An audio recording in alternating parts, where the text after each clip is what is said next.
प्रभु यीशु मसीह के मीठे और मधुर नाम में अपने अपने घरों में क्यों न हो, लेकिन प्रभु की समक्षता में, प्रभु के वचन के सामने इकट्ठा हुए सारे परिवारों को प्रभु के पवित्र और पावन नाम में सलाम और अभिवादन करते हैं। आज की शाम आगे बढ़ने से पहले दो बातें कहना चाहता हूं। सबसे पहले खड़कपाड़ा कल्याण यहाँ के कलीसिया के लिए धन्यवाद करते हैं कि ऐसा बोझ प्रभु ने उनके मन में दिया और यह सभाओं का आयोजन वे कर पाए, जिसके कारण यह सुविधा आपको हमें पवित्र परमेश्वर की पवित्र वाणी सुनने का यह अवसर प्राप्त हो सका।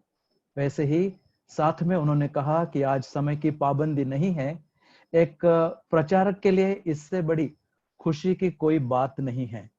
इसलिए मैं चाहता था कि यह समय की पाबंदी जो अक्सर अपने अपने कलीसिया के हॉल में जहां हम इकट्ठे होते हैं, हमारे जो सुनने वाले हैं उनके आंखों के सामने लगाया जाता है, वैसे घड़ी भी वहां पर रखी थी। लेकिन आज यह समय की पाबंदी को थोड़ा सा अनदेखा करते हुए पवित्र वचन हम जितना प्रभु हमारी सहायता करे हम सुनना चाहेंगे। दूसरी बात कहना चाहता हूं, यहाँ पर इस प्रचार और वचन के पवित्र बातों के द्वारा किसी भी आत्मा को खेदित करने के लिए नहीं है, बल्कि आनंदित करने के लिए है। जब मैं ये कहता हूं तो कृपया ध्यान से सुनिए। जब पवित्र आत्मा हमारे अपनी गलतियों के ऊपर उंगली रखकर हमें खेदित करना चाहते हैं, उन्हें जरूर अवसर दे। और प्रभु हमारी गलती, हमारे पाप और दोष और अपराधों के ऊपर अपने पवित्र वचन के द्वारा यदि उंगली रखते हैं, हमें दर्शाते हैं, हमें खेदित करते हैं, तो तुरंत हम प्रार्थना करते हुए प्रभु को अपना नया समर्पण करते हुए आनंद और आनंदित परिवार के समान आगे बढ़ने के लिए प्रभु आपकी और मेरी भी सहायता करे। जहां हम पिछले बार रुके थे, इफिसियों की पत्री उसका 6वां अध्याय और 4थे पद की ओर आपका ध्यान लेना चाहता हूं। इफिसियों की पत्री 6वां अध्याय और 4था पद लिखा है, हे बच्चे वालों, अपने बच्चों को रीस न दिलाओ, परंतु प्रभु की शिक्षा और चेतावनी देते हुए उनका पालन पोषण करो। प्रभु अपने वचन के पढ़े जाने के ऊपर अपनी बहुतायत की आशीष दे।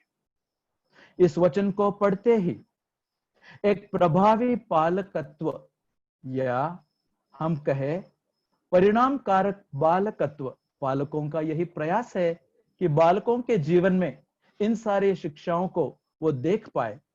और पालक हो या बच्चे हो या बच्चे वाले हो, ये वचन जो पहले 4 पदों में हमें बच्चों को बोलते हुए और बच्चे वालों को बोलते हुए दिखाई देता है, जो आज इसी वचन के आधार पर प्रभावी पालकत्व का यह दूसरा भाग हम सुनने जा रहे हैं, जहां पर 2 बातों के बारे में विशेष जिक्र किया हुआ हम पाते हैं।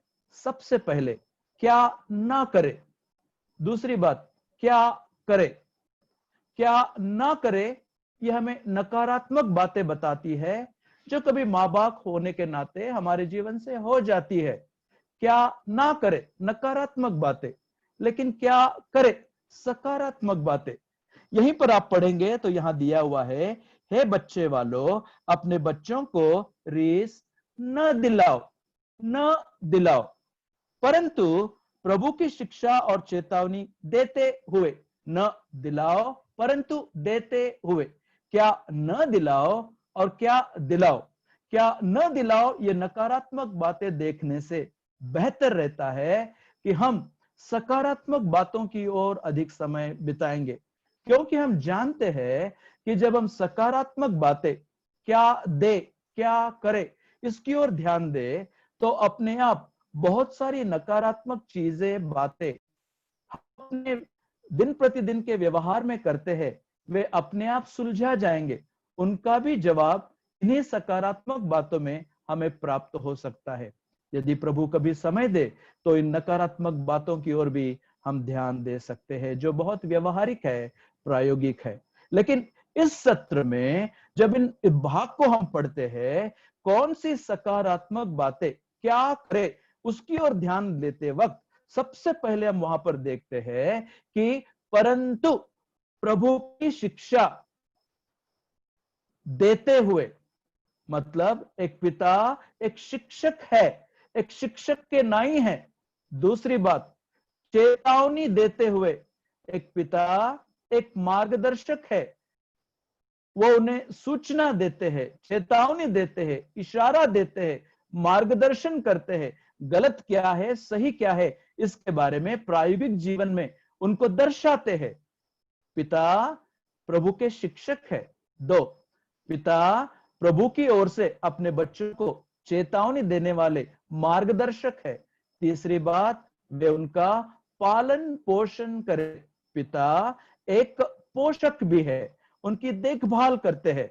इसलिए ये तीन बातों को हम यहां देखते हैं। A father is a teacher, a father is a guide and a father is also a nourisher. एक गुरु या शिक्षक है, एक मार्गदर्शक है और एक पोषक है। एक आदर्श शिक्षक होने के लिए, एक आदर्श मार्गदर्शक होने के लिए, एक आदर्श पोषक होने के लिए सकारात्मक दृष्टिकोण से जब हम इस भाग की ओर देखते हैं, सर्वप्रथम दो बातों की ओर आपका ध्यान लेना चाहता हूं। कौन सी दो बातें? Two essentials that are needed for us to have a positive approach for our family, for our children, to be a good teacher, to be a good guide, and to be a good nourisher. Which are those two essentials? Number one, know your attitude within your family. Number two, know your fatherhood that is to be exercised in your family. दो बातों को हम देखना चाहते हैं। एक, हमारा परिवार के प्रति, बच्चों के प्रति, एक दूसरे के प्रति हमारा दृष्टिकोण कैसा हो। दूसरी बात, हमारा दायित्व कैसा हो। यही बात को तो वहां पर बताया हुआ है। अगर आप ध्यान से देखेंगे तो हमारा दृष्टिकोण के बारे में बताया है। हे बच्चे वालों, अब अंडरलाइन कीजिएगा, अपने बच्चों को, हमारा दृष्टिकोण क्या हो। ये केवल बच्चे नहीं है, ये अपने बच्चे हैं, हमारे बच्चे हैं। तो अपने बच्चे, ये हमारे दृष्टिकोण को दर्शाता है। हमारा दृष्टिकोण हमारे बच्चों के प्रति कैसा हो। दूसरी बात, हमारा दायित्व कैसा हो। मतलब यदि आप नीति वचन उसका 19वां अध्याय और 14 पद पढ़ते हैं तो वहां पर दिया हुआ है, एक पिता की ओर से, माँ बाप की ओर से बच्चों को जो दिया जाता है उसको मराठी में दाय भाग कहते हैं या हिंदी में दायित्व कहते हैं, या जो बच्चों के लिए हमें करना चाहिए, हमारे उत्तरदायित्व को, हमें हमारी जिम्मेवारियों को हमें दर्शाता है। हम दो बातों को देखना चाहते हैं सकारात्मक दृष्टिकोण से। एक, हमारा परिवार के प्रति दृष्टिकोण कैसा है, एक दूसरे के प्रति हमारा दृष्टिकोण कैसा है, कैसा होना चाहिए। दो, हमारा दायित्व क्या है, हमारी जिम्मेवारी और हमारा उत्तरदायित्व क्या है। शिक्षा देने वाले, चेतावनी देने वाले, पालन पोषण करने वाले। ये हम कैसे समझ पाएंगे? सबसे पहले पहली बात की ओर हम जाते हैं, हमारा दृष्टिकोण कैसा हो। इसलिए हमने देखा वचन 4 में, हे बच्चे वालों अपने बच्चे। अब जब कभी इस भाग को मैं पढ़ता हूं, तुरंत मेरा ध्यान उन परमेश्वर के लोगों के प्रति जाता है जिनका अपने परिवार के प्रति, अपने बच्चों के प्रति दृष्टिकोण कैसा है। ये पवित्र शास्त्र बाइबल दिया हुआ है और हमारा दृष्टिकोण उनके समान हो, ये सबसे पहली बहुत जरूरत बात है। कृपया ध्यान से सुनिए और इसको अपने जीवन में अधोरेखित कर ले, अपने जीवन में पक्का निश्चय के साथ आप पकड़ ले, थाम ले। हमारा दृष्टिकोण, हे प्रभु तो हमारी सहायता कर। बारंबार पवित्र शास्त्र में ये प्रार्थना को हम पढ़ते हैं। कौन सी प्रार्थना? हे परमेश्वर, शायद पुराना नियम हो या नया नियम हो, हे परमेश्वर तो अपने भक्त की, अपने दास की, अपने दासी की अंदरूनी आंखों को खोल दे। ये अंदरूनी आंखें खोलने के लिए ये पवित्र शास्त्र बाइबल हमारी सहायता करता है। आज वो अंदरूनी आंखों से हमारा दृष्टिकोण हमारे परिवार के प्रति कैसा होना चाहिए, ये बताने के लिए हम सबसे बहुत परिचित शास्त्र भाग है जो भजन संहिता 127 में हम पढ़ते हैं। भजन संहिता 127 जब आप निकालते हैं, उसके 5 पदों में हम इस दृष्टिकोण के बारे में देखते हैं, और विशेष करके वचन 3, 4 और 5 में जब हम पढ़ते हैं, इस्राएल लोग जब परमेश्वर के भवन में, आराधनालय में आराधना करने के लिए परिवार के समेत जाया करते थे, मेरे प्रियो, वे ये भजन गाते हुए जाया करते थे। यही केवल भजन नहीं, वो भजन 120 से लेकर भजन 134 तक गाया करते थे। ये 15 भजन 120 से लेकर 134 तक, यदि आप उसके ऊपर आप देखें तो हर भजन के ऊपर लिखा हुआ है यात्रा के गीत, यात्रा के गीत, यात्रा के गीत। इसका मतलब इन गीतों को गाते वक्त परिवार के साथ में उस ऊपरी तौर पर परमेश्वर के आराधनालय में यरूशलेम की ओर जाते वक्त ये जब गाते थे, विशेष करके भजन संहिता 127 में हम देखते हैं वचन 3, 4 और 5 में इनका अपने परिवार के प्रति कौन सा दृष्टिकोण था। 7 बातें बताना चाहता हूं। अगर आप वचन 3, 4 और 5 पढ़े तो उसके आधार पर हम इस भाग में से इनके दृष्टिकोण को समझ सकते हैं।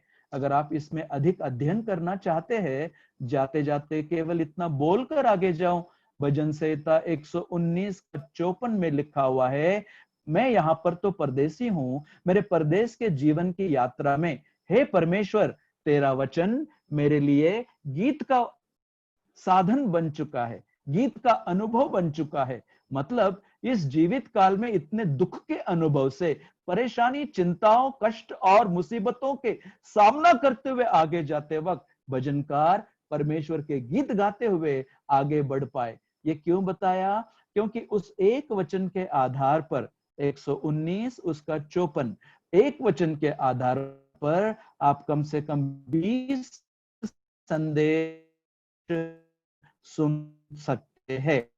यदि आप समय निकालकर बाद में यूट्यूब में जाकर आप ऊपर लिख सकते हैं जीवन जल, straight way to be happy in this life, मतलब सुखी रहने का सीधा रास्ता। इसके 20-20 मिनट के 20 संदेश आप सुन सकते हैं। ये केवल आपके लाभ के लिए बोलकर आगे जा रहा हूं। ये जीवन जल मिनिस्ट्रीज जो मुंबई में की जाती है, वहां पर ये सारे संदेश रिकॉर्ड किए हुए थे।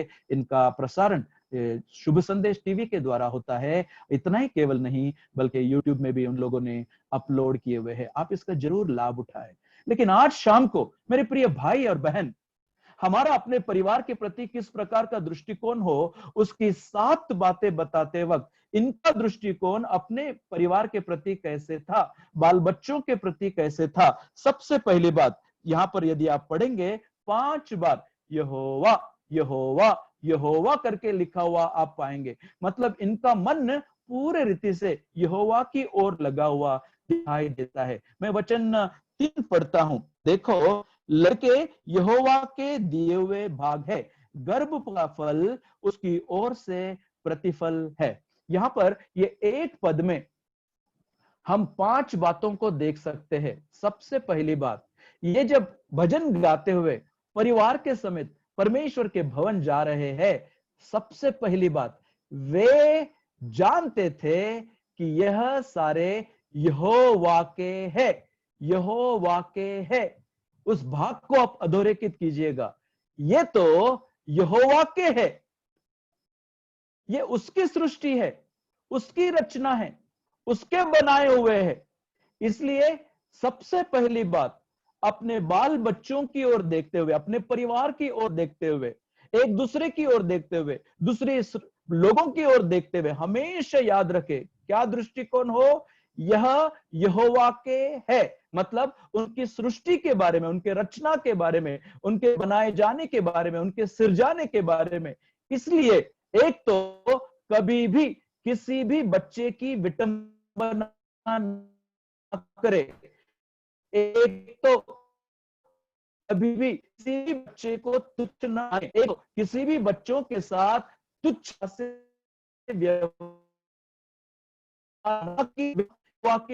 यहोवा की निर्मित है। इसीलिए सबसे पहली बात, कभी भी किसी के भी बच्चे की हम विटंबना ना करें, उनको हम तुच्छ ना लेके और उनके साथ तुच्छता का व्यवहार कभी ना किया करे। इसका मतलब क्या मालूम? मराठी में हम ऐसा कहते हैं या ऐसा कहा जाता है, आपलं ते कार्ट, आपलं तो बाब्या और दुसऱ्यांचं ते कार्ट। मेरा बच्चा बहुत सुंदर, मेरा बच्चा बहुत अच्छा, लेकिन उसका बच्चा, बाप रे, कितने बार ये गलती की गई है, कितने लोगों के द्वारा। मेरे प्रिय भाई और बहन, हमारा सबसे पहला दृष्टिकोण ये परमेश्वर के सृष्टि की ओर, क्या ये बच्चे यहोवा के हैं, हमारे परिवार के सदस्य यहोवा की सृष्टि और रचना है। इसका मतलब क्या? यदि हम इनकी चेष्टा, विटंबना, तुच्छता ना करें, मतलब क्या मालूम है? अभी देखिएगा, हम गीत गाते वक्त कहते हैं, सारे सृष्टि के मालिक तुम ही हो। कितना सुंदर वो गीत है। गीत तो हम गाते हैं, उसको वंदन प्रणाम तो हम करते हैं, लेकिन जब हम उसी सृष्टिकर्ता के सृष्टि की चेष्टा, मजाक करते हैं, विटंबना और तुच्छत लेते हैं, तो हम कितनी बड़ी गलती करते हैं। परमेश्वर आपकी मेरी सहायता करे। हम दूसरी तौर से देखा जाए तो उनके ऊपर एक दया का भाव दिखाए, एक दया की भावना के साथ उनके साथ हम व्यवहार करें। ये क्यों कहना चाहता हूं? आज हम हर एक बात में भले हैं, हम अपने जीवन में जो भलाई का अनुभव कर रहे हैं, मेरे प्रियो, ये कोई हमारी खूबी या लियाकत है या हमारा बड़प्पन है, इसलिए आज ये सारी अच्छी बातें आपके मेरे परिवार में हम अनुभव करते हैं? ना ना ना। कभी मैं रास्ते पर, कभी किसी गरीब बच्चों को भीख मांगते हुए, किसी मुसीबत में, परेशानी में, उनको अपने शारीरिक अवस्था में देखता हूं, मेरा मन कहता है, प्रभु ऐसी कौन सी बात जो इनके जीवन में गलती हुई ताकि ये इस प्रकार से बैठे हैं? ऐसी कौन सी बड़ी बात मेरे जीवन में है ताकि मैं इन सारी बातों का अच्छा आनंद ले पाऊं? मेरे प्रिय भाई और बहन, प्रभु हमारी सहायता करे और हमारे दृष्टिकोण को बदल दे। यह यहोवा के है। क्यों कहना चाहता है मालूम है? सबसे पहली बात क्यों कहना चाहता हूं? क्योंकि जैसा हम दूसरों को लेखते हैं, मानते हैं, व्यवहार करते हैं, उससे बदतर अनुभव में से कभी कभी हम में से बहुतेरों को जाना पड़ता है। प्रभु हमारी क्षमा कर। आप जानते हैं, उस व्यक्ति को देखिएगा, वो तो शत्रु के घर के या शत्रु के घराने का एक पोता था।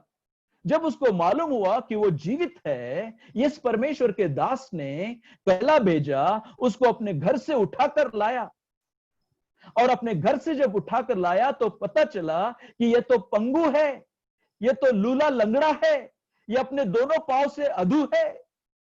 शत्रु के घराने से होने के बावजूद दाऊद ने मफीबोशेत के ऊपर अपने प्रेम को दर्शाया, अपने घर में, महल में लाया, अपने परिवार समेत अपने मेज के इर्द गिर्द बैठने का अवसर दिया। इसलिए परमेश्वर ने उसके बारे में क्या कहा? मेरे मन सा मेरा दास दाऊद मुझे प्राप्त हुआ है, man after God's own heart. ये परमेश्वर की सृष्टि है, परमेश्वर की रचना है।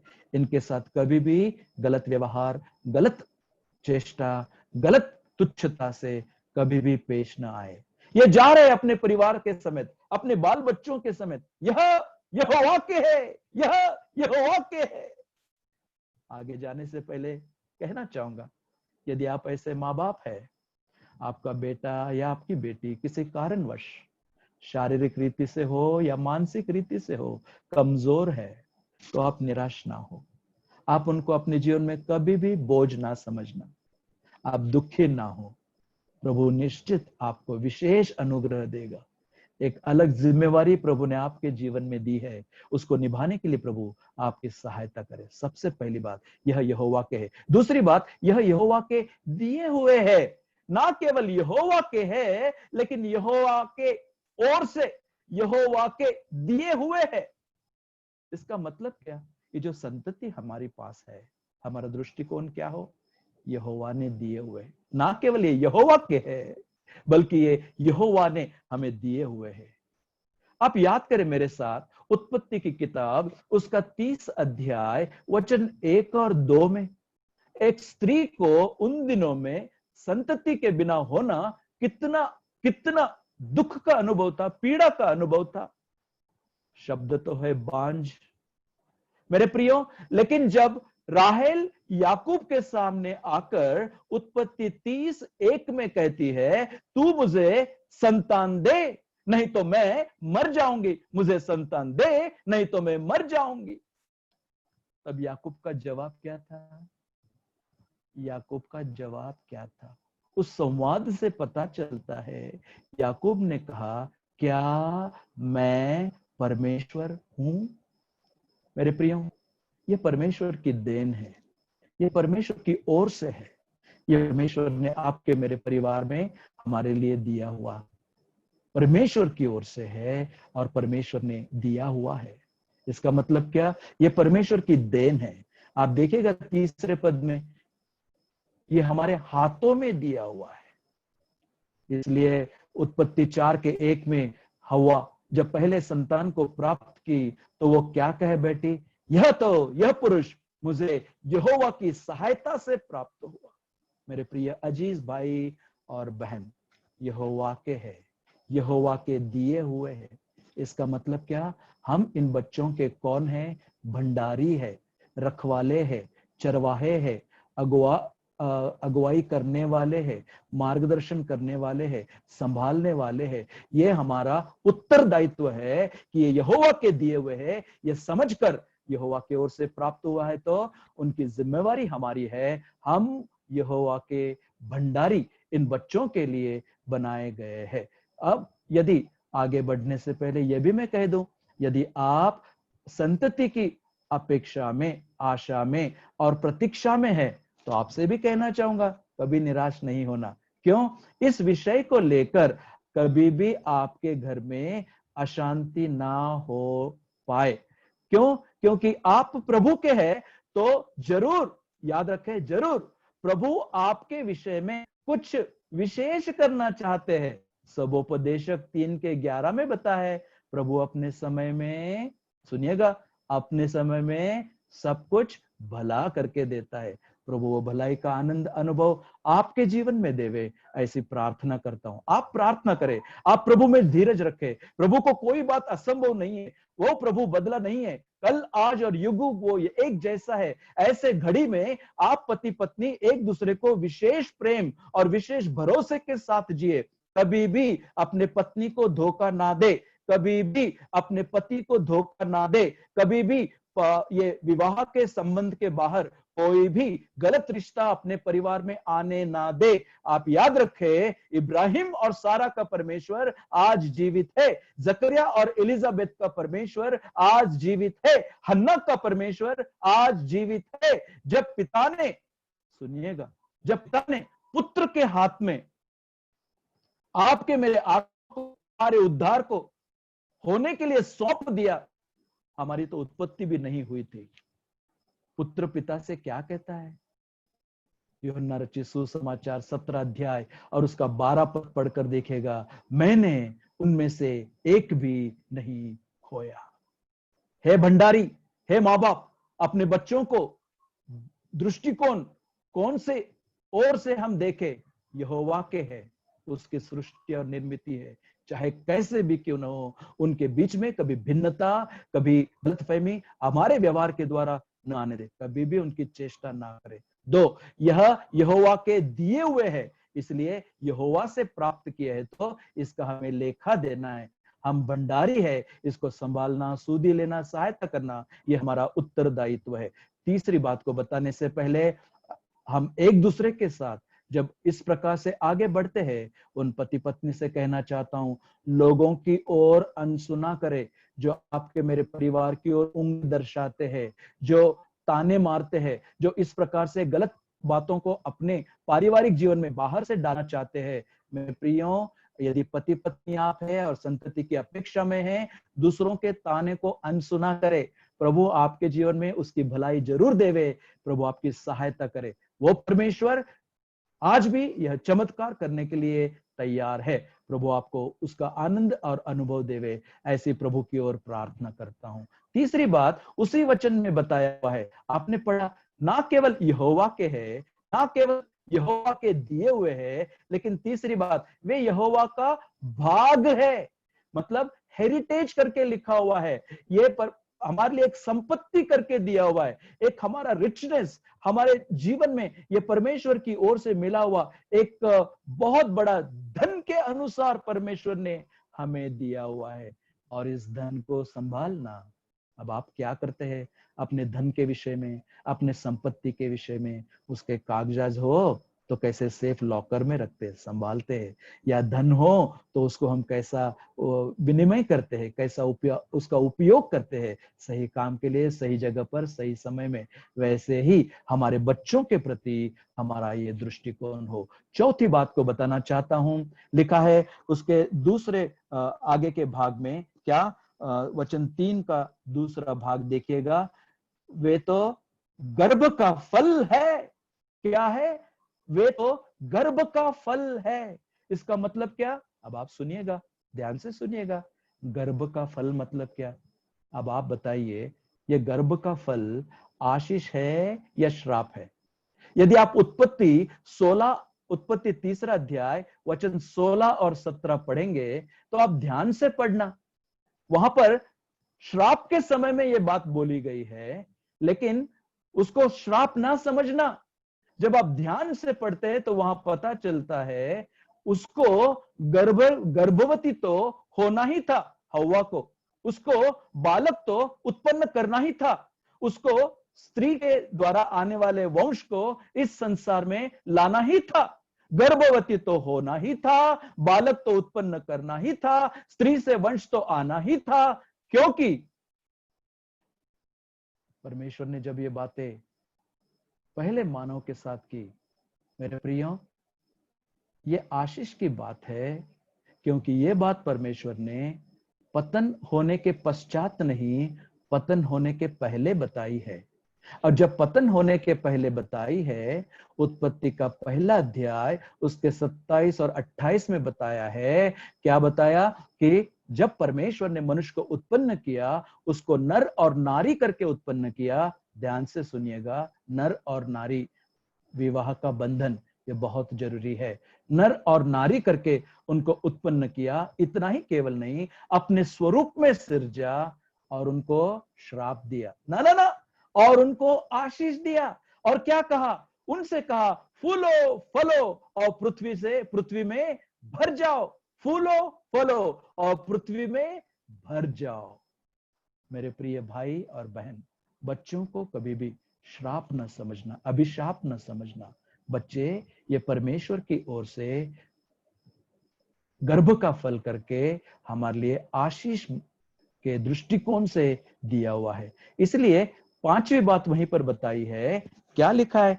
गर्भ का फल उसकी ओर से प्रतिफल है। पांचवी बात ये क्या है? उसकी ओर से प्रतिफल है। इट्स अ रिवॉर्ड, ये भेंट है, ये दान है जिसकी कीमत है और उसकी तुलना किसी के साथ की नहीं जा सकती है। ये यहोवा की ओर से आपके लिए परमेश्वर ने एक प्रतिफल करके दिया है।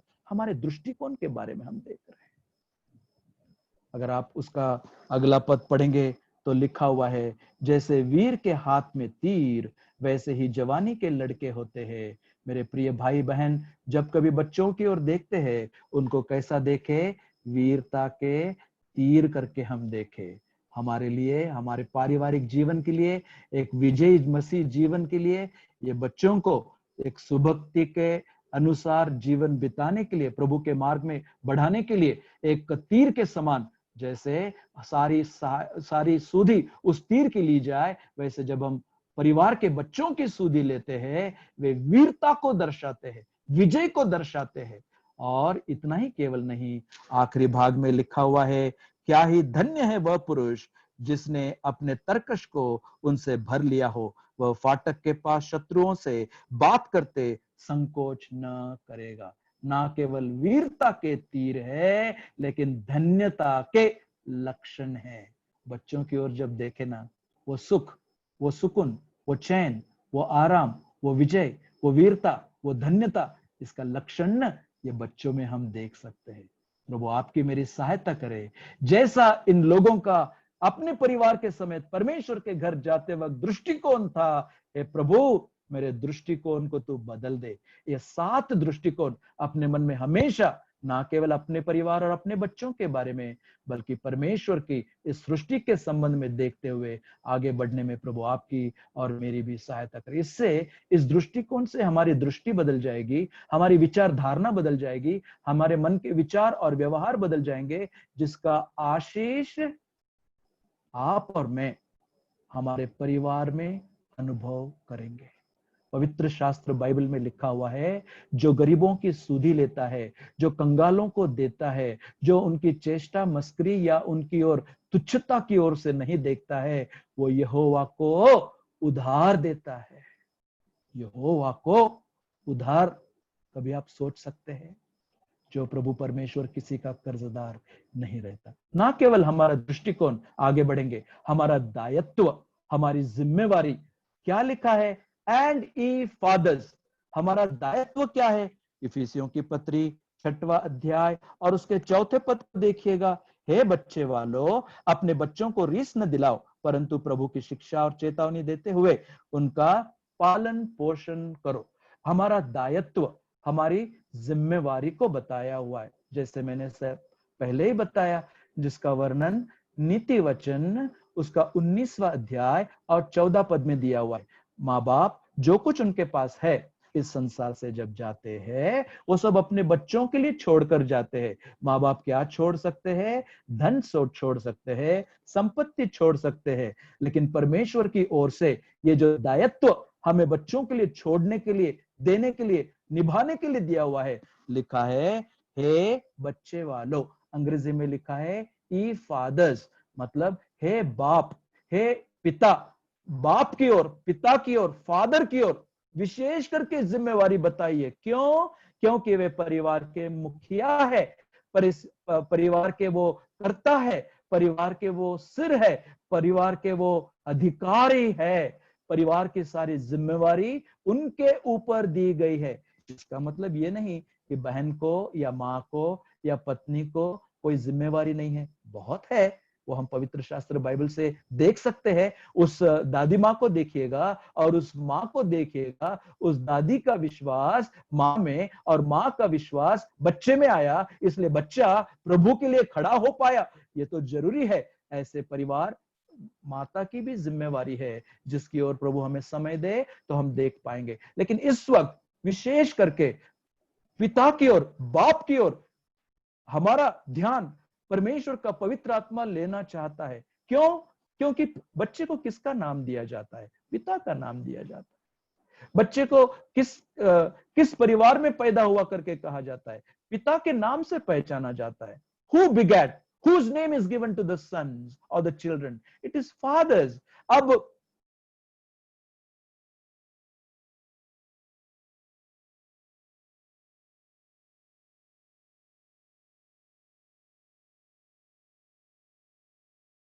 वे इस बात को विशेष ध्यान से सुने। क्यों? क्योंकि है बहन, यदि पारिवारिक अपनी जिम्मेवारी को पति के साथ या मां होने के नाते बच्चों के पिता के साथ अपने उत्तरदायित्व को निभाने के लिए, बहन ध्यान से सुनिए, यद्यपि आप अपने पति से ज्यादा पढ़ी लिखी हो या अपने पति से ज्यादा कमाती भी क्यों न हो, तो भी पवित्र शास्त्र के मूल सिद्धांत में याद रखें, आपकी ये बातें कभी आड़ न आ पाए, कभी रुकावट का कारण न बन पाए, इस पर आप कृपया ध्यान दें। अपने बड़े अध्ययन, पढ़ाई लिखाई के कारण, अपने बड़े कमाई के कारण पति का सिरत्व, पति का मस्तकत्व, पति का अधिकार अपने परिवार में कभी कम होने न पाए, इसकी ओर हर बहन ने, हर माँ ने, हर पत्नी ने ध्यान देना जरूरी है।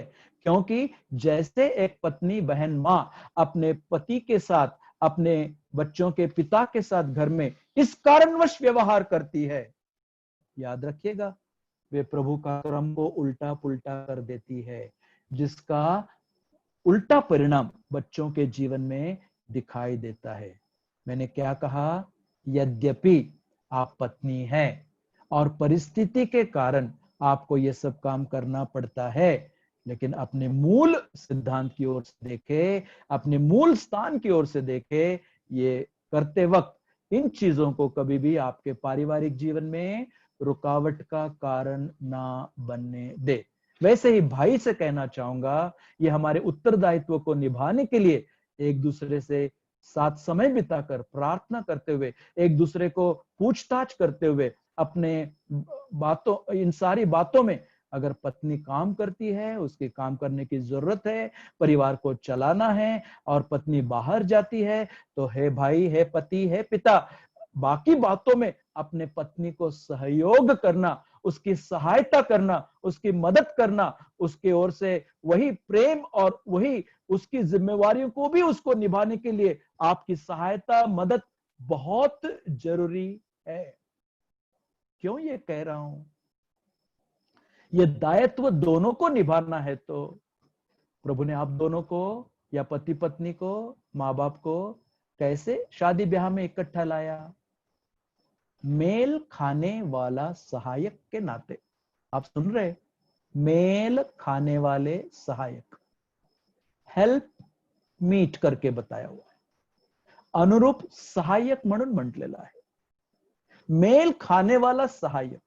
अब आप ध्यान से सुनिएगा, इस शादी ब्याह के संबंध में जो भाई, जो बहन भौतिक आधार पर मेल खाने वाला साथी ढूंढते हैं, जो पति या पत्नी सांसारिक आधार पर मेल खाने वाला साथी ढूंढते हैं, जो पति या पत्नी शारीरिक आधार पर, आर्थिक आधार पर, संसार के इस स्टैंडर्ड या स्तर के आधार पर मेल खाने वाला साथी ढूंढते हैं, वे इन लौकिक बातों के नष्ट होने से झंझोल में फंस जाते हैं। मैं दोबारा कहता हूं, क्या कहना चाहता हूं? भौतिक, सांसारिक, शारीरिक, आर्थिक और ये सामाजिक स्तर के ऊपर यदि हम अपने अनुरूप सहायक को, मेल खाने वाले सहायक को, हेल्प मीट को चुनते वक्त ये गलती कर बैठेंगे, तो याद रखना, ये भौतिक बातें, सांसारिक बातें, शारीरिक बातें, शारीरिक मतलब क्या? सुंदरता को कोई देखते हैं। सांसारिक मतलब क्या? ये लोग कैसे है, उनका नाम क्या है, उनका परिवार क्या है। भौतिक क्या? इनके पास क्या है, कितनी जमीन है, कितना जायदाद है, कितना घर है, कौन सा मकान है, और आर्थिक स्तर पर क्या नौकरी करता है, कितना कमाता है, कितना कमाती है, और इनका स्टैंडर्ड क्या है। इस आधार पर आप ध्यान से सुनिएगा, यदि हम देखेंगे मेरे प्रियो, ये लौकिक बातें जो होती है ये नष्ट होती है, भौतिक बातें कभी भी चल बसती है, सांसारिक निकल जाती है, शारीरिक सौंदर्य कभी भी ढल सकता है, कुछ एक्सीडेंट से हो या कुछ बातों से हो। मैं ये इसलिए कहता हूं क्योंकि आज मेरा मन प्रभु के सामने रो रहा है, जिन्होंने प्रभु के सामने पति पत्नी करके होने के नाते में शपथ खाई थी, विवाह के बंधन में बांधे गए थे, प्रभु को सामने इन्होंने वाचा दी थी, प्रभु को समक्षता को जानते हुए एक दूसरे के साथ सुख में हो, दुख में हो, परिस्थिति में हो, आपत्ति में हो, विपत्ति में हो, किसी भी परिस्थिति के अनुभव से क्यों न जाते हो, मैं तुझे छोड़ूंगा नहीं, मैं तुझसे विश्वस्त बनकर रहूंगा। इस बात को आज कितनों ने धोखा खाया है। क्यों मालूम है? क्योंकि जब ये परिवार के आधार पर संगति में आए, इन्होंने देखा ये तो ऐसा है, ये तो वैसा है, उनकी सारी कमी घटी को निकालते निकालते निकालते आज उनमें से बहुतेरे साथ नहीं रह पा रहे हैं। क्यों? क्योंकि इनका चुनना, इनका निर्णय करना, शादी ब्याह के बंधन में आना, इसका आधार ही गलत था। मेल खाने वाला सहायक प्रभु आपकी हमारी सहायता करे, आत्मिक तौर पर हो। यदि अब आप देखिएगा, ये सारे बातों को अपनी जगह पर देखा जाता है, और जब हम अपनी बातों की ओर पर इसको देखते हैं तो प्रभु निश्चित हमारी सहायता करता है। ये विश्वास के साथ वचन के आधार पर और अनुभव के तौर पर आपसे कहना चाहता हूं, जो हम सोच नहीं सकते, कर नहीं सकते, उससे परे परमेश्वर करने के लिए तैयार है। हमारा दृष्टिकोण और हमारा दायित्व। और ये बताते वक्त ये मूलभूत सकारात्मक बातों की ओर आपका ध्यान देते हुए आगे बढ़ना चाहता हूं। सबसे पहला नियम आप लिख ले, कौन सा? हे मसीही माँ बाप, अपने बच्चों के प्रति अपने व्यवहार को ठीक ढंग से निभाने के लिए सबसे पहली जरूरत कौन सी है?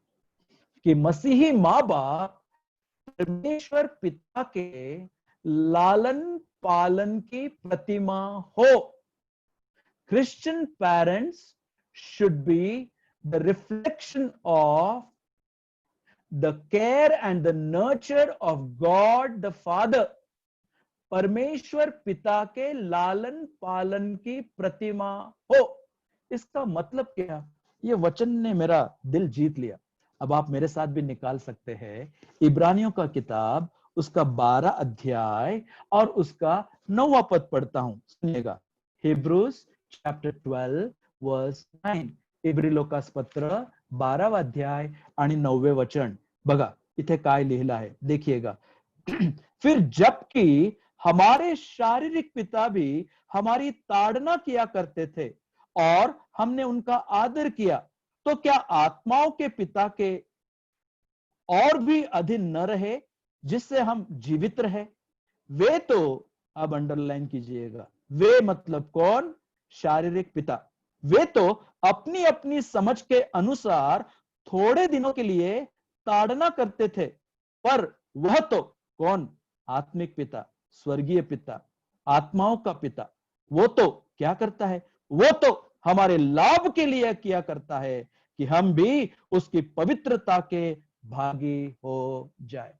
इसी वचन को यदि आप अंग्रेजी में भी पढ़ेंगे तो बहुत अच्छा होगा, क्योंकि वहां जो शब्द लिखा है ऐसे लिखा है, they the earthly parents, you know, the earthly fathers, they chastened us after their own pleasure, but he, the Father of the Spirit, God the Father, he chastens us for our profit. They chastened us after their own pleasure. He chastens us after our profit. वह शारीरिक माँ बाप अपनी अपनी समझ से या अपने अपने खुशी के लिए हमारा लालन पालन करते हो, या हमारी ओर ताड़ना या मतलब हमारी सहायता, अगुवाई, मदद, मार्गदर्शन करते हो, अपनी अपनी समझ से करते हैं, अपने खुशी के लिए करते हैं। लेकिन परमेश्वर पिता अपनी खुशी के लिए नहीं, हमारे लाभ के लिए। इसलिए सबसे पहला नियम, ये मूलभूत सकारात्मक पहला नियम, मसीही माँ बाप परमेश्वर पिता के लालन पालन की प्रतिमा हो, उसका अनुकरण हम करें। जब पिता ने, अभी हमने कहा, पुत्र के हाथ में हमें दे दिया, यूहन्ना 17:12 आप जरूर निकाल कर पढ़िएगा। यूहन्ना रचित सुसमाचार उसका 17 अध्याय और उसका 12 पद। उस प्रार्थना में प्रभु यीशु मसीह, जो आपके मेरे विषय में जब हम नहीं थे, हम आने वाले थे, सुसमाचार सुनने वाले थे, विश्वास करने वाले थे, तब हमारे लिए भी ये प्रार्थना लागू होती है। उस प्रार्थना में कैसे पता चलता है? 17:20 आपने पढ़ा, वहां पर लिखा है, मैं केवल इन्हीं के लिए, मतलब जो चेले उस वक्त प्रभु के साथ थे, उनके लिए, मैं केवल इन्हीं के लिए विनती नहीं करता, परंतु उनके लिए भी जो इनके वचन के द्वारा मुझ पर विश्वास करेंगे।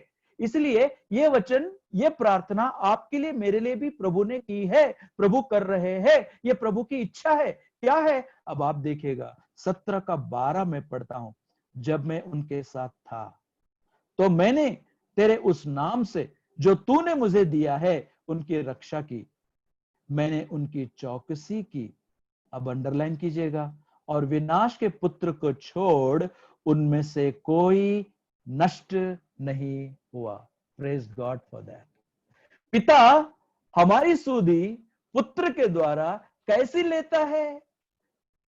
उसमें से एक को भी नष्ट नहीं होने दिया। और यह काम जो प्रभु यीशु मसीह ने किया आपके लिए, मेरे लिए, मेरे प्रियो, माँ बाप, यही बात आपके मेरे जीवन से हमारे बच्चों के प्रति हो पाए, उनमें से एक भी नष्ट ना हो, हर एक को संभाल कर प्रभु के पास लाकर, प्रभु के हाथों में सौंपकर, प्रभु की महिमा महामहिम के उस आशीष में लाने की ये लालसा जैसे प्रभु यीशु मसीह में पिता की ओर से प्राप्त किया, वो उसको पूरी तरह से निभाया। आज इस संसार में आप और मैं, सांसारिक माँ बाप, आत्मिक माँ बाप, earthly parenting and godly parenting, जब इसका विषय हम सामने रखते हैं, सांसारिक माँ बाप के नाम नहीं, लेकिन आत्मिक माँ बाप के नाई, जिसका उदाहरण प्रभु यीशु मसीह के जीवन से हमें मिलता है। अभी आप उसी पद को थोड़ा ध्यान से पढ़ेंगे तो वहीं पर जवाब मिलता है। हम अपने बच्चों को हे प्रभु कैसे संभालेंगे, कैसे उसमें से किसी का भी नाश ना हो, ऐसा हम चाहते हैं। प्रभु हम सब करते हैं, लेकिन कैसा करें देखिएगा, उसी पद में बताया हुआ है। क्या बताया हुआ है? प्रभु ने कैसे संभाला, उसने कैसे संभाला? मैंने उन्हें तेरे नाम से संभाला। यहोवा का नाम एक गढ़ के समान है। क्या इस नाम का परिचय हमने अपने बच्चों को दिलाया? यहोवा, उसका नाम, उसके नाम के अनुसार उसके काम। लिखा है कम से कम 365 प्रभु यीशु मसीह के शीर्षक और नाम दिए गए हैं इस पवित्र शास्त्र बाइबल में। उस एक एक को लेकर इस प्रभु की महानता, प्रभु का नाम, प्रभु का चित्र, प्रभु का स्वभाव, प्रभु का जो एक एक बात है, क्या हमने उस नाम से इन बच्चों को परिचित करवाया? क्या इस नाम का हम अध्ययन करके इन बच्चों को समझाते सिखाते हैं? मैंने कैसे संभाला? तेरे नाम से मैंने संभाला।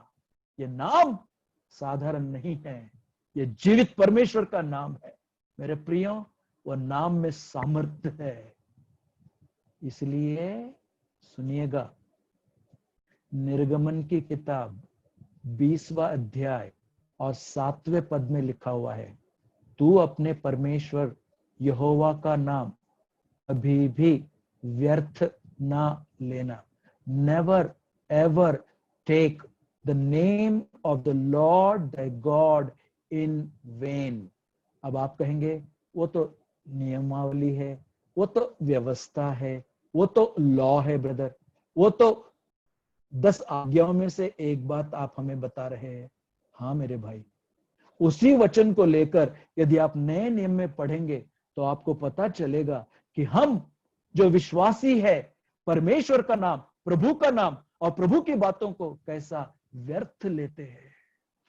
उस व्यर्थ नाम से प्रभु आपके हमें बचाए और उसको सार्थकता से लेने के लिए मैंने उन्हें संभाला, तेरे नाम से मैंने संभाला।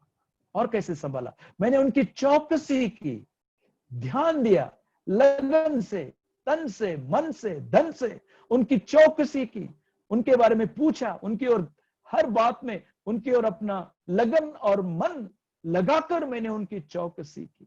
उसी अध्याय में आप पढ़ेंगे, मैंने उनको तेरा वचन दे दिया है।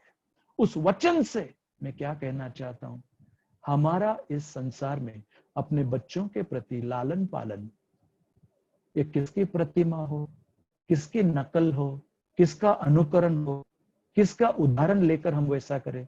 जैसे आत्मा का पिता या परमेश्वर पिता अपने पुत्र के द्वारा हमारी सहायता करता है, वैसे ही हम उसी आधार को, उसी गॉडली पेरेंटिंग को निभाने के लिए सांसारिक लोग, सांसारिक माँ बाप, हमारे इर्द गिर्द रहने वाले लोगों की जैसा व्यवहार करते हुए बच्चों का लालन पालन ना करे, बल्कि आत्मा के पिता परमेश्वर या सुभक्ति के अनुसार उनकी ओर लालन पालन करने वाले कैसा करे? उसके नाम से, उसकी चौकसी करके, उसका वचन देकर, उनके लिए प्रार्थना करते हुए। वही तो प्रभु कर रहे हैं उनके लिए भी, और उनके बाद उनके द्वारा जो विश्वास करने वाले हैं उनके लिए भी प्रार्थना करते हुए, उनके साथ होकर, उनके साथ समय बिताकर। 3.5 साल का समय अपने चेलों के साथ निभाना, 33.5 साल का समय इस संसार में लोगों के साथ निभाना, यह आसान नहीं था। उनमें सारे कितनी विरोध की बातें प्रभु के विषय में की गई और कही गई, लेकिन प्रभु ने यह सारा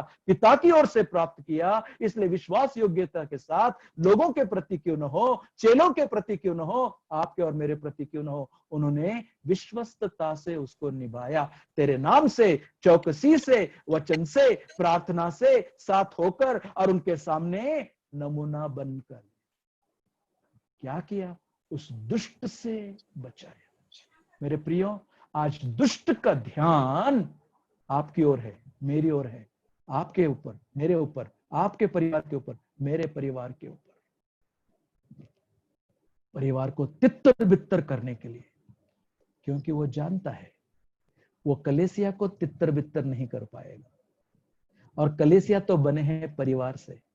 मैं अपनी कलेसिया को बनाऊंगा और उसके खिलाफ, उसके विरोध में प्रभु ने पहले ही कह दिया, अधोलोक के फाटक भी, अधोलोक की शक्ति भी प्रबल नहीं होगी। वो जानता है कि मैं कलीसिया के विरोध में कुछ नहीं कर सकता हूं। जो प्रभु का सबसे अनोखा काम, मसीह परिवारों को, मसीह जन को कलीसिया में जोड़ने का काम प्रभु जो कर रहे हैं, उसको वो खराब नहीं कर पाएगा। वो कहां घुस रहा है?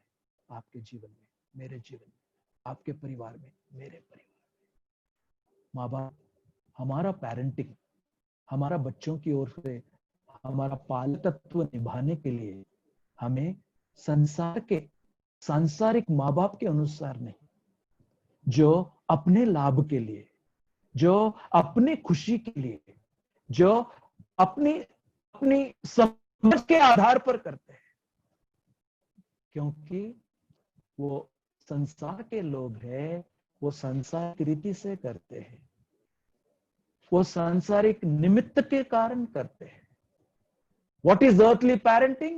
Parenting like a natural person. You are parenting them for a natural reason. जब नैसर्गिक रीति से, नैसर्गिक व्यक्ति नैसर्गिक कारण के लिए अपने बच्चों के ऊपर, जानते हैं वे क्या करते हैं? वे उनको जबरदस्ती करके, ये पढ़ वो पढ़, तू डॉक्टर बनना चाहिए, तू इंजीनियर बनना चाहिए, उनके ऊपर जो जबरदस्ती करते हुए इन बातों को जो लाते हैं, ये करने वाले कौन हैं? ये सांसारिक माँ बाप है। और सच में देखा जाए तो ये जो माँ बाप है, मैंने बहुत लोगों को देखा है जो इतना बच्चों के पीछे लगे हैं, उनके उठने के बारे में, पढ़ाई के बारे में, कॉलेज के बारे में, ट्यूशन के बारे में, चाहे जितना पैसा डाल देंगे, और वो चाहते हैं कि जो वे अपने जीवन में कामयाबी के साथ अनुभव नहीं कर पाए, वे ये बच्चों को किसी भी कारण वो चोट न पहुंच पाए, उनको उसकी कमी घटी ना हो। उनका मन का विचार ऐसा है कि जो अपने जीवन में वे अनुभव नहीं कर पाए, वे बच्चों के जीवन से उसका अनुभव करना चाहते। They try to achieve what they could not through their children. They force their children to do what they could not do because it gives them pleasure. It gives them self-satisfaction. It is a self, अपने व्यक्ति के लिए, अपने महत्व के लिए, अपने सुख के लिए, अपने लाभ के लिए वो करना चाहते, अपने सोसाइटल प्राइड के लिए, अपने सोसाइटल ग्रेटिफिकेशन के लिए, सामाजिक तौर पर अपने घमंड, अपने अहंकार, अपने स्तर और अपने कामयाबी के लिए बच्चों के ऊपर वो लादते हैं। ऐसे आत्मिक माँ बाप कभी ना किया करें। इसलिए अक्सर हम क्या देखते हैं, बच्चा तो पढ़ता है, इंजीनियरिंग की पढ़ाई करता है और बाद में नौकरी कहाँ करता है? किसी ऑफिस में किसी सेक्रेटरी का काम करता है। वो तो आर्किटेक्ट का पढ़ाई करता है, लेकिन काम क्या करते हुए दिखाई देता है? कहीं मार्केटिंग का काम करते हुए दिखाई देता है। क्यों मालूम है? क्योंकि ये माँ बाप ने उनके जीवन से केवल अपनी मनोकामना को पूरा करने की चेष्टा की।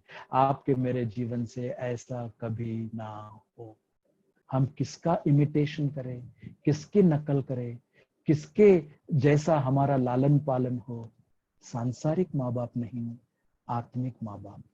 Not earthly parenting but godly parenting. जब इसके विषय में कहता हूं तो सुनिएगा, एक विशेष बात की ओर आपका ध्यान लेना चाहता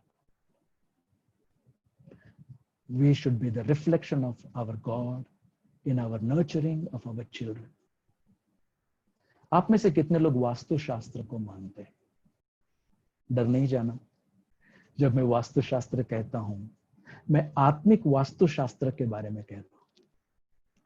संसार के लोग सांसारिक वास्तुशास्त्र में भरोसा रखते हैं, उसमें समय नहीं व्यतीत करते। वास्तुशास्त्र की ओर आपका ध्यान लेना, क्योंकि जब मैं बाइबल पढ़ रहा था मेरा मन बड़ा आनंदित हुआ कि जब कभी इस वास्तुशास्त्र के अनुसार, आत्मिक वास्तुशास्त्र, इस्राएल लोगों के जीवन से देखते हैं, जब कभी इन्होंने डेरा दिया, तंबू ठोका, जानते हैं कैसे और कहां? कहीं भी, कैसे भी नहीं।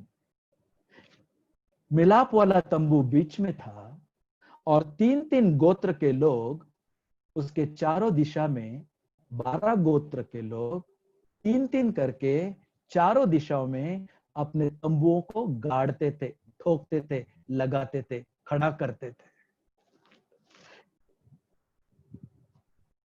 मिलाप वाले तंबू के इर्द गिर्द इनका जीवन नियंत्रित था। उस आत्मिक वास्तुशास्त्र को जब हम देखते हैं, किसी के भी तंबू के द्वार को आप खोले, द्वार खोलते ही पहला दर्शन यदि उसके सामने कुछ होगा तो वो है मिलाप वाला तंबू। वो परमेश्वर का जो मेघ, जो बादल, उसके महिमा का दर्शन जो उस मिलाप वाले तंबू में उतरा हुआ है। The tabernacle of God, the glory of God, the shekinah glory of God. आप किसी भी दिशा में हो, किसी के भी तंबू का आप दरवाजा खोले, उनका पहला दृष्टि कहां जाएगा? तो मिलाप वाले तंबू, परमेश्वर की महिमा, परमेश्वर की समक्षता। क्या कहना चाहता हूं वो ये बात है, दिन के 24 घंटे, सप्ताह के 7 दिन, इनका जीना, उठना, खाना पीना, रहना, जो कुछ करना है, वो उस मिलाप वाले तंबू के प्रकाश के ओर से था, मिलाप वाले तंबू की दृष्टिकोण से था। परमेश्वर की समक्षता को जानते हुए, परमेश्वर के महिमा का ध्यान रखते हुए, उनका प्रतिदिन का व्यवहार, प्रतिदिन का चलन, प्रतिदिन के हर बात को हम नियंत्रित किया हुआ देखते हैं। मेरे प्रियो, क्या हमारा परिवार, हमारे परिवार का द्वार, हमारे परिवार की खिड़की, क्या परमेश्वर के घर के प्रति, परमेश्वर के महिमा के प्रति, परमेश्वर की समक्षता के जानकारी में खुलता है?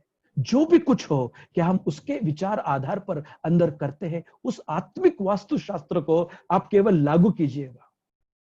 ये साधारण बात नहीं है। बंधुआई में था, बुजुर्ग अवस्था में जाकर पहुंचा था, लेकिन जिस बंधुआई के अवस्था में जहां पर पड़ा हुआ था, दिन में 3 बार अपनी खिड़की को खोलकर, घुटनों के बल लाकर परमेश्वर से प्रार्थना करने वाला दानियल, खिड़की किसकी ओर खुली थी? कौन सी दिशा में खुली थी?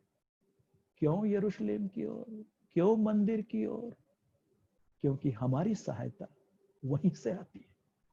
आज ये खिड़कियां बंद है, आज ये वास्तुशास्त्र गलत हो चुका है। आज संसार की कितनी सारी कमजोरियां परिवार में घुस चुकी है, सांसारिक माँ बाप बन चुके हैं। कैसे आत्मिक आशीर्वादों का, आशीषों का अनुभव हम कर पाएंगे?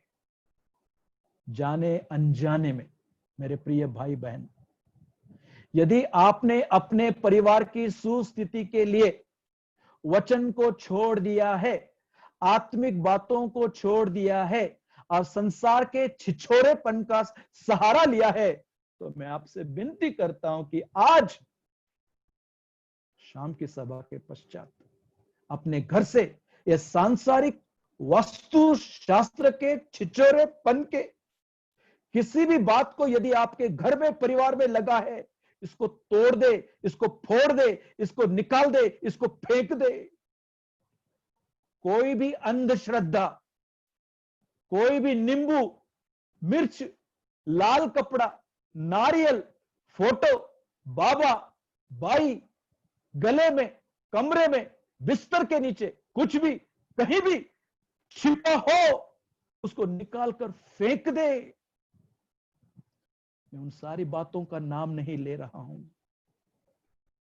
आपने कभी किसी को कुछ बोला होगा, कभी किसी के लिए कुछ किया होगा, किसी के लिए कुछ भेजा होगा, किसी के लिए कुछ खिलाया होगा, उसको तोड़ दे, फेंक दे, निकाल दे। जिनके खिलाफ किया है उनसे आप माफी मांगे। मैं ये क्यों कह रहा हूं? क्योंकि आपका भरोसा दो जगह एक साथ रखकर नहीं हो सकता है। यदि यहोवा तो यहोवा, यदि बाल तो बाल, दो में से एक को आपको निर्णय करना है। If the Lord be God, follow him. If Baal be God, follow him.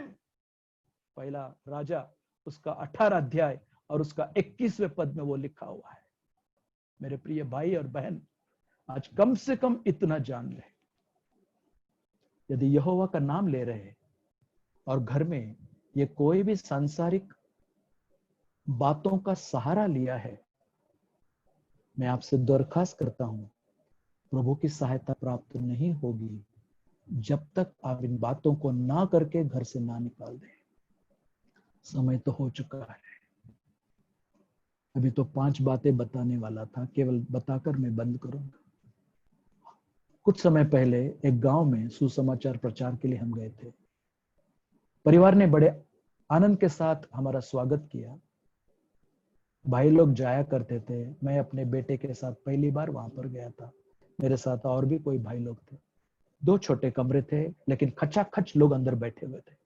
जहां पर मैं खड़ा हो पाया, केवल अपने पैरों के ऊपर खड़ा होकर वचन की सेवकाई की, और वहां पर सेवकाई के बाद बैठ गया और प्रार्थना करने के लिए दूसरे भाई खड़े हुए। जैसे वे खड़े हो रहे थे, मैंने देखा वहां पर एक लड़का हमारे पैरों तले बाजू में बगल में बैठा हुआ था, जहां मेरा बेटा भी साथ में बैठा हुआ था। उसके हाव भाव, उसका चाल चलन ठीक नहीं लग रहा था। मैंने बेटे को बस आंखों से इशारा किया सावध रहने के लिए। जैसे प्रार्थना शुरू हुई, इस बेटे ने, जो बाजू में बैठा हुआ था, वो लड़के के अंदर भूत प्रेत की आत्मा होने का जो चिन्ह था, वो सारी बातें दिखाई देने लगी। मेरे प्रियो, ध्यान से सुनिएगा। वे माँ बाप कैसे मन रखते थे और क्या उस बच्चे का हालत हो चुका था, मैं आपको उसका वर्णन भी नहीं बता पाऊंगा। जिस प्रकार से उसकी मुंह से आवाजें निकल रही थी, उसका शरीर जिस प्रकार से टेढ़ा मेढ़ा हो रहा था, और जो गलत गलत बातें बोल रहा था, प्रभु का वचन लेकर, प्रभु का गीत गाकर, प्रार्थना करते हुए, धमकाते हुए, बहुत सारी बातें हम तो उसके साथ कर रहे थे, लेकिन उसका कोई असर नहीं हो रहा था। मैं मन में प्रार्थना कर रहा था, प्रभु ऐसा क्यों? जब तूने उन दिनों में अपने चेलों के साथ ये किया था, प्रभु इसको निकाल, इसको तू इस बंधन से मुक्त कर, प्रभु इसको छुटकारा दे। प्रभु मन में प्रार्थना कर रहा था, सामने कुछ हो नहीं रहा था। आखिरी प्रार्थना की गई और वहां से हम निकलने से पहले प्रभु ने मेरे मन में एक वाक्य दिया। मैं वहां खड़ा होकर मैंने बोल दिया। मैंने ये कहा, परिवार के सदस्य, ये बच्चा जिस परिस्थिति में आज आपने देखा है, बहुत दिनों से ये चल रहा था। हमें बिना बताए उन्होंने हमें वहां लाकर ये सारी परिस्थिति वहां पर खड़ी की थी। मैंने एक वाक्य उनसे कहा, यदि आपके घर में जिस प्रभु का वचन पढ़ा गया, जिस प्रभु का नाम लिया गया, जिसके नाम के सामर्थ्य से प्रार्थना की गई, इसके अलावा यदि कोई बात छिपी है, कोई गलत सहारा आपने लिया है, तो आशीष चाहते हैं प्रभु की ओर से, तो उसे निकाल दे। नहीं तो माफ करना, आप उसके सहारे पर अपना जीवन जी सकते हैं। इतना बोलकर हम वहां से निकले। बस आगे जा ही रहे थे, वो मां दौड़कर चली आई, रोने लगी और वो कह बैठी, हमें माफ करना, हमने घर में ऐसी ऐसी चीजें रखी हुई है, मैं आज शाम को इसको निकाल कर फेंकती हूँ। उसमें से कुछ भाई लोग जो मेरे साथ थे, इस वचन को अभी सुन रहे हैं गांव से, मैं जानता हूं, कहानी नहीं बता रहा हूं। उन्होंने उसको निकाल कर, फाड़ कर फेंक दिया। जानते, वो बच्चा तंदुरुस्त हो चुका। वो बच्चे के, वो परिवार के जीवन में प्रभु ने सुकून, चैन और आशीष दिया। मसीही होने के नाते यदि आप सांसारिक माँ बाप के जैसा संसार का सहारा लेकर, किसी छिछोरेपन को अपने जीवन में लेकर, प्रभु का नाम लेकर आगे बढ़ भी चाहेंगे, मेरे प्रियो, 2 बातों पर हाथ रखते हुए आगे नहीं बढ़ पाएंगे। 2 धनी की सेवा आप नहीं कर पाएंगे, या तो प्रभु, नहीं तो संसार। नहीं तो शैतान। दो में से एक आपको चुनना है। प्रभु आपकी मेरी सहायता करे इन वचनों को समझने के लिए। कहने वाला था, एक पिता एक याजक के नहीं होता है, एक पिता एक संदेष्टा या भविष्यवक्ता के नहीं होता है, एक पिता एक परिवार की सुधि लेने वाला होता है, एक पिता परिवार को संभालने वाला, संरक्षण देने वाला होता है, एक पिता अपने परिवार के सारे लालन पालन में किसी भी चीज को परमेश्वर की ओर से प्राप्त करते हुए बच्चों की ओर सौंपने वाला हो सकता है। बंद करने से पहले एक परिवार ने पूछा, ब्रदर आपने कहा था, वो बहन को आपने एक वचन दिया था, इसलिए उस वचन के आधार पर वो बहन ने प्रार्थना की थी और उसका बच्चा लौट कर वापस आया। भाई वो वचन अगली बार जरूर हमें बताइएगा। वो लिखा हुआ है यिर्मयाह की किताब, उसका 31वां अध्याय और उसका 16 और 17। मेरे भाई निराश ना हो, मेरी बहन निराश ना हो, प्रभु की ओर अपना मन लगाए, प्रभु को अपना दिल दे दे, क्योंकि 31 के 16 में ऐसे लिखा है जो वचन उस बहन को उस वक्त दिया था। क्या लिखा है? यहोवा यों कहता है, मैं नहीं, प्रचारक नहीं, यहोवा यों कहता है, रोने पीटने और आंसू बहाने से रुक जा, रुक जा, क्योंकि तेरे परिश्रम का फल मिलने वाला है और वे शत्रुओं के देश से लौट आएंगे। अंत में तेरी आशा पूरी होगी। यहोवा की यह वाणी है, तेरे वंश के लोग अपने देश में लौट आएंगे। क्या आप में से कोई दुखी है, खेदित है? मेरे प्रियो, निराश ना हो। इस वचन को लेकर आप भी प्रार्थना करें, प्रभु सारी बातों की सहायता करते आपके मेरे परिवार को ऐसे आत्मिक लालन पालन में बढ़ाने के लिए सहायता करे। हमारा दृष्टिकोण 7 प्रकार का, हमारा दायित्व आत्मिक माँ बाप के जैसा, संसार माँ बाप के जैसा कभी ना हो। हम उन बातों को ध्यान दें जिसकी आपके लिए, मेरे लिए, अपने परिवार में बहुत जरूरत है। प्रभु आप सबकी सहायता करे और आपको विशेष आशीष देवे। आमीन, आमीन। God bless you.